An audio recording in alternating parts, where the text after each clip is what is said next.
Viernes 21 de agosto de 2026, San Pío X, Papa. Evangelio según San Mateo, capítulo 22, versículos del 34 al 40. Cuando los fariseos supieron que Jesús había hecho callar a los saduceos, se juntaron en torno a él. Uno de ellos, que era maestro de la ley, trató de ponerlo a prueba con esta pregunta: Maestro, ¿cuál es el mandamiento más importante de la ley? Jesús le dijo: amarás al Señor tu Dios con todo tu corazón, con toda tu alma y con toda tu mente. Este es el gran mandamiento, el primero. Pero hay otro muy semejante: amarás a tu prójimo como a ti mismo. Toda la ley y los profetas se fundamentan en estos dos mandamientos. Palabra del Señor. La pregunta del experto en la ley que busca probar a Jesús no es una curiosidad teológica, sino la tentación permanente de reducir la fe a un catálogo de preceptos jerarquizados que nos permitan sentirnos seguros al haber cumplido lo que nos pedían. Y Jesús, en lugar de caer en la trampa de la comparación entre mandamientos, eleva toda la discusión a una dimensión radicalmente nueva al responder que el primer mandamiento es el amor total a Dios con toda la integridad del ser humano, es decir, con el corazón como centro de las emociones y las decisiones, con el alma como principio vital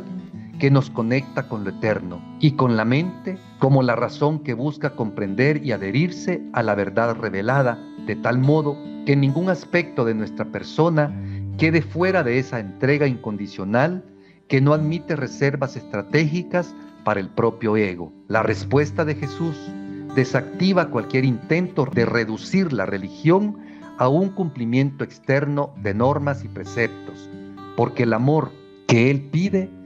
no es un sentimiento ocasional ni un acto de voluntad puntual, sino una orientación fundamental de toda la existencia que configura cada pensamiento, cada afecto y cada acción desde la raíz, convirtiendo al cristiano en un ser que vive, se mueve y existe en reverencia constante al Dios que lo ha amado primero y que reclama su corazón entero como el único lugar donde la vida puede encontrar su plenitud y su sentido último. La palabra todo, que se repite 3 veces en el mandato, es la exigencia más absoluta que puede formularse a una criatura, porque el Creador no se conforma con un altar en una esquina del alma, sino que quiere ser el centro alrededor del cual giren todas las demás realidades, de manera que el amor a Dios no compita con otros amores, sino que los purifique, los ordene y los eleve a su verdadera dignidad,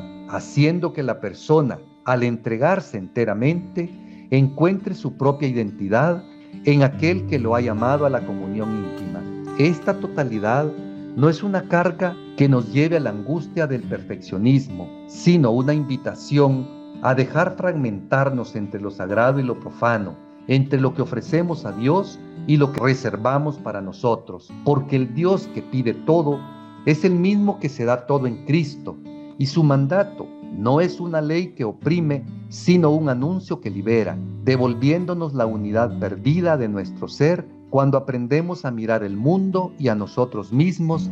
desde el prisma de su amor inagotable que todo lo abarca y todo lo transfigura. Cuando Jesús añade que el segundo mandamiento es semejante al primero y que consiste en amar al prójimo como a uno mismo, está estableciendo una conexión tan profunda que resulta imposible separar el amor de Dios del amor al hermano, como si fueran 2 pisos de un mismo edificio o 2 caras de una misma moneda, porque el amor divino, cuando es auténtico, no puede quedarse en una relación intimista y vertical, sino que necesariamente se derrama horizontalmente en la carne concreta del otro. Y el amor al prójimo, cuando es sincero, encuentra su fuente y su criterio último en el amor que Dios nos tiene y que nos capacita para salir de nosotros mismos hacia quien sufre, quien está solo y nos necesita. La palabra semejante no indica que el segundo sea inferior o secundario, sino que comparte la misma naturaleza esencial del primero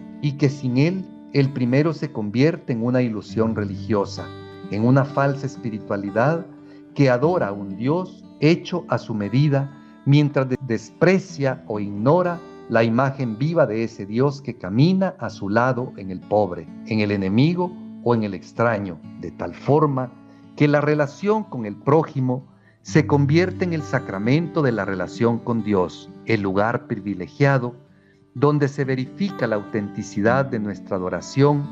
y donde el amor se hace tangible y verificable más allá de las palabras y de los sentimientos. El como a ti mismo no es una invitación al narcisismo ni una justificación del egoísmo, sino el reconocimiento de que el amor propio bien ordenado, que nos acepta como criaturas amadas por Dios, es el punto de partida para amar al otro con la misma misericordia y la misma paciencia que necesitamos para nosotros mismos, evitando así dos extremos opuestos, el desprecio de la propia dignidad que nos impide dar desde la plenitud y la autosuficiencia que nos cierra a la necesidad del hermano,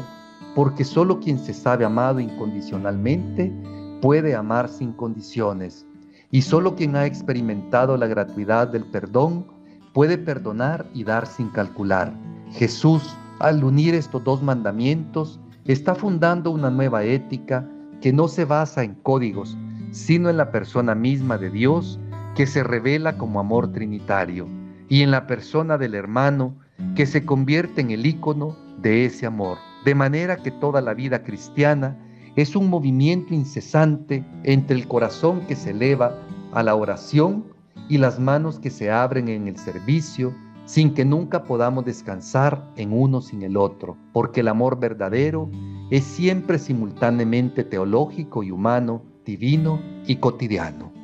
La afirmación final de Jesús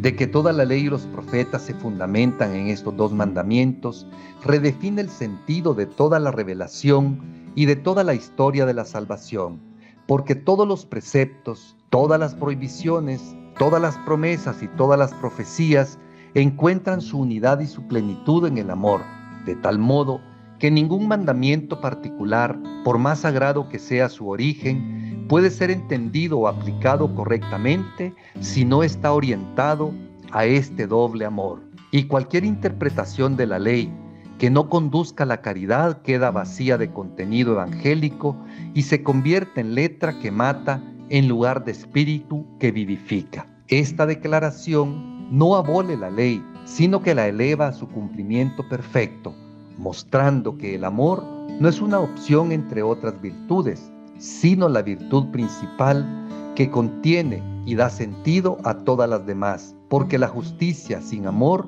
es rigorismo, la templanza sin amor es indiferencia, la fortaleza sin amor es violencia y la prudencia sin amor es astucia. Y solo el amor, que es paciente y benigno, que no se envanece ni se irrita, puede hacer que nuestra obediencia a Dios sea un acto de libertad y no de esclavitud servil, y que nuestro trato con los demás sea un reflejo de la ternura del Padre y no un mero cumplimiento de obligaciones sociales o religiosas. Este texto nos revela que el amor no es un mandamiento entre otros, sino el mandamiento que hace posibles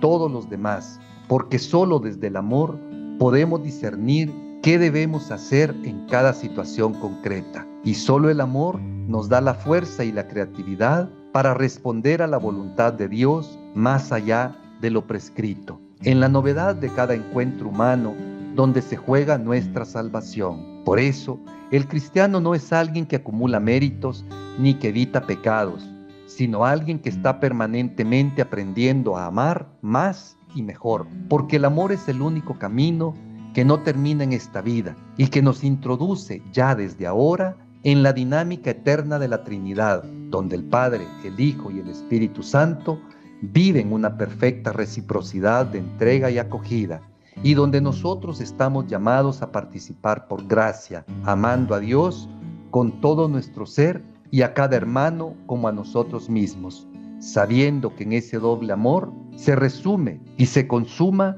toda nuestra existencia cristiana y todo el designio de Dios sobre la humanidad.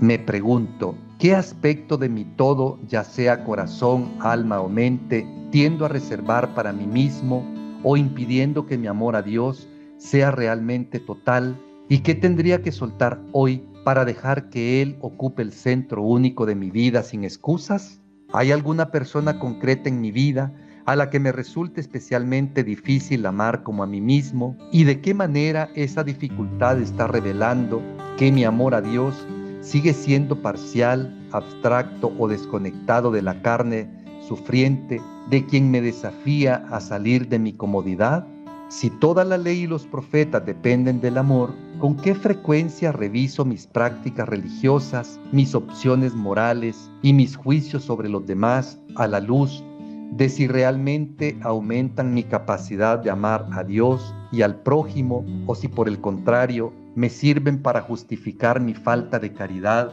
y mi rigidez farisaica? Una reflexión del padre Carlos Manuel Álvarez Morales, sacerdote jesuita. Que Dios le bendiga.